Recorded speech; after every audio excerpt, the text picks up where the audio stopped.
Hello, Mr. Randy Duck, and welcome back for another video. And today we have a special guest replay provided to us by our friend Super Unicorn, who is also a World of Tanks console content creator. And I have linked his YouTube channel to the description and the title of my video. So please go ahead, check out his channel because he puts some really good content out there, and he's a very nice guy. So he's provided us this replay today in the Tier 9 Mercenary Premium light tank, the Warhammer light tank, the Teefbreaka. Now, as you can see, the Teefbreaka is a very special kind of light tank. It's based on like the SB1 chassis. So as far as light tanks go, it's a very big light tank, which is quite easy to hit. But it comes with this crazy auto-loader gun, where it's basically a pea shooter but fires incredibly quickly. It's got a 15 shot clip with 80 alpha per shot, but it gets those shots away so quickly, and in a very quick space of time you're able to get that clip of damage off, especially if you can pen the stuff with your premium rounds of 236 penetration. You've got a sort of clip potential of 1200. So it also has a speed boost mode, like the sort of Polish tanks do, the CS medium tanks does, where you can activate it to increase your mobility if you need to, and then it basically means you can't really shoot when you've done that because your accuracy gets nerfed. But even without the speed mode, you don't always need it, because you've got a good top speed anyway in this light tank of 62 kilometers an hour. And this tank plays unlike a sort of traditional light tank, although it does have somewhat decent camo. It plays more of a damage dealer, I find, because you're that sort of larger style, and you kind of want to, do what sort of really Super Unicorn does in this video, and try and catch tanks off guard. Now he spots this waffle, and obviously his eyes light up because he can try and get some shots into that tank. But obviously the waffle can delete him in an instant, so he pulls back and tries to lose the spot and go on to reload. Doesn't really have that long reload for this tank, considering the clip potential. You don't feel like you're out of the fight that long. You've only got like a 15-second reload, so feel free to sort of reload that clip. If you fire a couple of shells, just reload. The time you've lost your spot again, you'll be ready to fire. So he's going to try and move around the map, and you can see on the mini map here in the top right hand corner, a lot of the enemy team have been spotted in the north. Now that means that he's going to have a bit more freedom to try and play map control on the south here, and come around and try and spot these tanks in the base. Now he spots this enemy waffle. He sort of stays out there for a little bit too long. I'll probably do the same thing, just trying to get that extra bit of damage. Unfortunately, the waffle managed to connect a shot there, but now he needs to pull back and be a little bit careful because he's on a potential one shot there, or doesn't really want to get clipped out by the waffle. But as he's spotted the waffle there, he is starting to reap the reward of the assistance, and he's trying to get into a position to spot this side now, because there's still a couple of tank destroyers on the sort of near the base, as there often is, and if he can try and spot them, they can get shot by the tanks behind him. But the enemy team are sort of slowly moving into the base, but he still has a lot of tanks on his base which can shoot those tanks, so there's no immediate threat to the cap at the moment, but it is something he's going to need to be mindful. Now he could potentially push up underneath the ridge to keep all these tanks spotted, but there is still an enemy light tank in the game, and obviously he's got to be wary of that. If that light tank gets taken out, it's going to make his life easier, because that is the only enemy light tank left on the enemy team. So also if he can get rid of that tank, this would be great.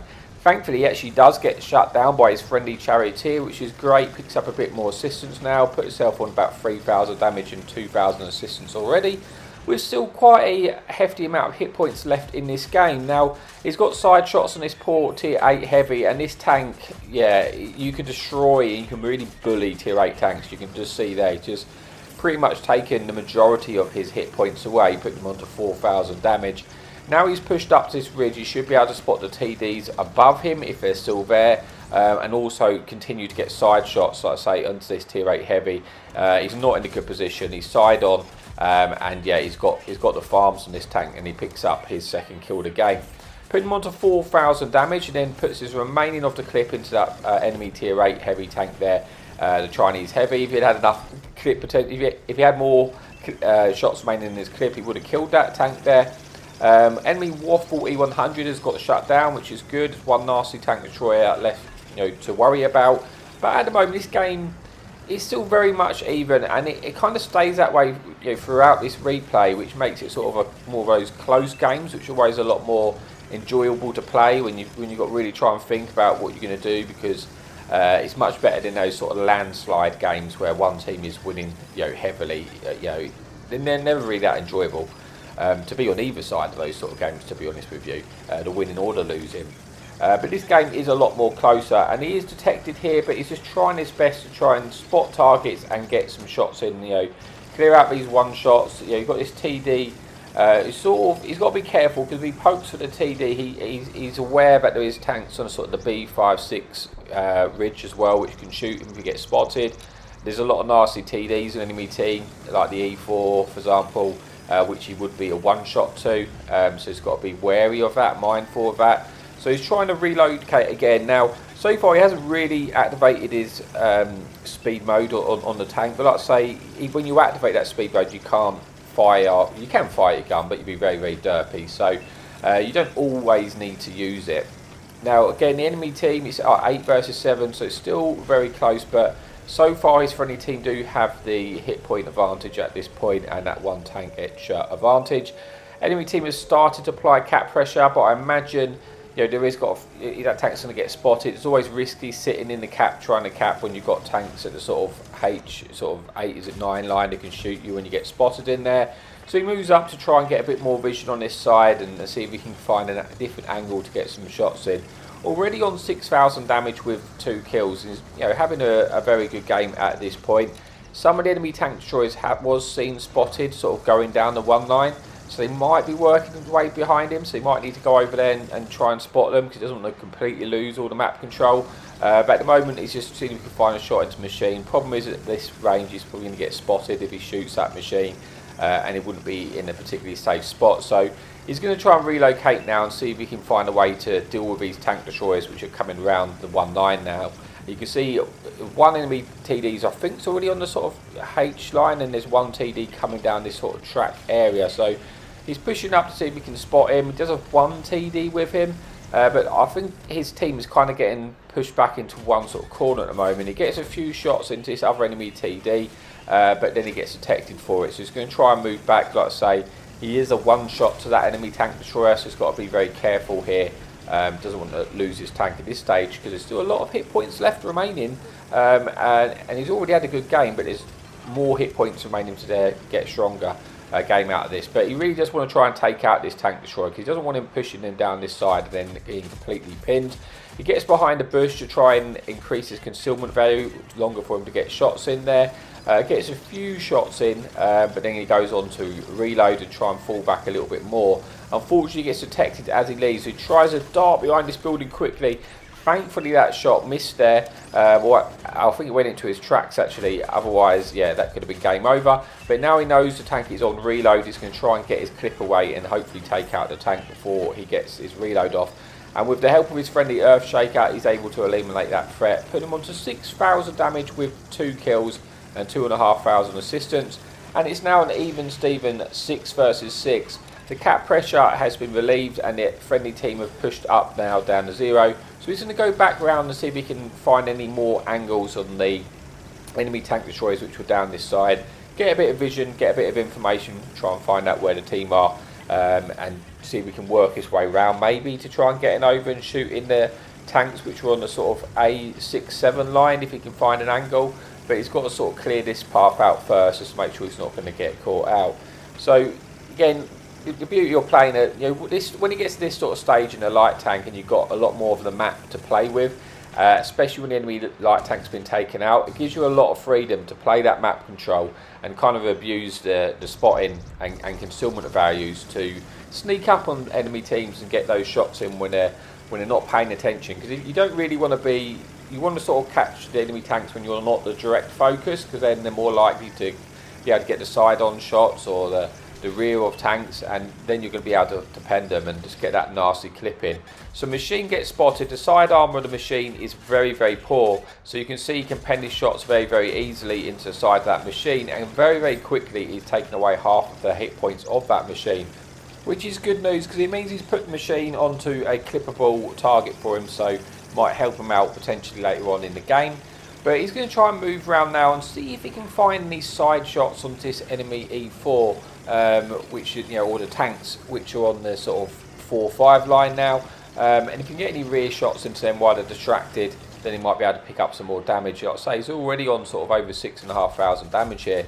He does catch the E4 outside on while I was able to pen him, but then the E4 turns frontally towards him, where he's obviously not going to be able to pen the E4 when he's front on. So he's just staying to see if he can get any more shots in, but it kind of looks like these tank destroyer, and he's kind of lost track of the machine, might be pushing towards him here. So he needs to try and escape, because obviously he doesn't want to be engaging these tanks into a brawl. He's only got 700 hit points, and the enemy team do have a 2-tank advantage now, so he's trying to keep his distance. Like I say, there's no enemy light tank in the game, so he's going to be able to outspot most of these targets. And if he can keep his distance, abuse the sort of spotting mechanic and catch him out sort of crossing in the open, then he's more likely to be able to get that damage off and try and work the game out this way. So he's pulled back here, just like I say, he's kind of watching, because it looked like the tanks were going to sort of chase him out. They did know his last known location, so if they were paying attention, they might be looking to kill that light tank out of this game. So he's pulling back here. The remaining of his 2 friendly tanks are still defending the base. You have got, you know, he's going to have vision. If they start to come that way, he's going to know, and he's got the mobility to get back. But as you can see, that machine is chasing him down, and he's going to pull back here to see if he can get any shots in as the machine is crossing. And he got ops of fire here. He does get spotted. The machine gets low, so he's not actually able to shoot him at the moment, and he needs to get out of here now, because I think that machine's really got, you know, he's got him in his eyes, and he's going to try and hunt him down. So he leaves here and, you know, gets spotted, but he turns here, so it makes it look like he's actually leaving. So the machine, hopefully, you know, if he tries to, he's looking to try and find an angle where he can get side onto the machine and catch him off guard, basically. So you can kill a tank, you know, he's only on sort of 500 odd hit points. He can kill that tank very quickly if he's not front onto him. And if he can catch him out, then he can actually kill him before he's able to turn around. And that's exactly what he does. He sets a little trap for that machine. He baits him in, and he is able to take out that tank nicely there, picking up a 3rd kill, put him onto over 7,500 damage, and now bring this game back to a 2 versus 4. Unfortunately, his friendly tank destroyer in the cap gets taken out. So it's still a very, very tight game. Obviously, the enemy team do definitely have the advantage, but there's still, you know, he's still got a lot of potential in this game. So he's got, the enemy team have got into the caps, so they've applied cap pressure, but he's still got time. Although there is now 2 tanks in the cap, he's going to try and help out his last remaining tank here and see if he can take out this enemy tank destroyer. Yeah, you can see how devastating it is when you catch those tanks off guard. He's just deleted and nuked that enemy Soviet tank destroyer, put him on to 8,400 damage, and now into a 2 versus 3. Thankfully, one of the enemy tanks got out of the cap circle, and now that means he's got time to try and work his way round and try and see if he can get into the base and get that reset. You know, once he's got that reset, he's got a lot more time to play with and try and work out and see if he can kill some tanks. Although there is only 1 minute 15 seconds left of this game, so he does have to be quick about it if they're going to try and win this game. As he makes his way towards the cap circle, he does spot that enemy E4 there, but hopefully he's going to try and work around and kill the tank in the base. Unfortunately, he's on his way to try and get the reset. There was a full health Panzerjäger. Now he can delete this Panzerjäger if he pens all of his shots. He's got the clip potential to kill this tank. Panzerjäger has no armour, and it looks like he's going to be able to take him out, and he does, putting himself onto 9,700 damage, 5 kills, but only 13 seconds to get this reset here. Is he going to have enough time to get the reset and then potentially kill one of the tanks in the cap circle? It's going to be incredibly tight. Now he's trying to find the angle, but with only 1 second left, unfortunately it was just a second too late to get the reset. But nonetheless, he goes on to have a fantastic game in a tier 9 light tank, getting close to 10,000 damage with 5 kills. And of course gets the ace tanker. So even though it was a defeat, it was a very, very good game. So yeah, I hope you enjoyed the replay. But yeah, as always, like I say, I've linked his Der Super Unicorn's YouTube channel to the title of my video. So please feel free to go and check that out. and give them a follow. So, as always, thanks for your amazing support and happy tanking.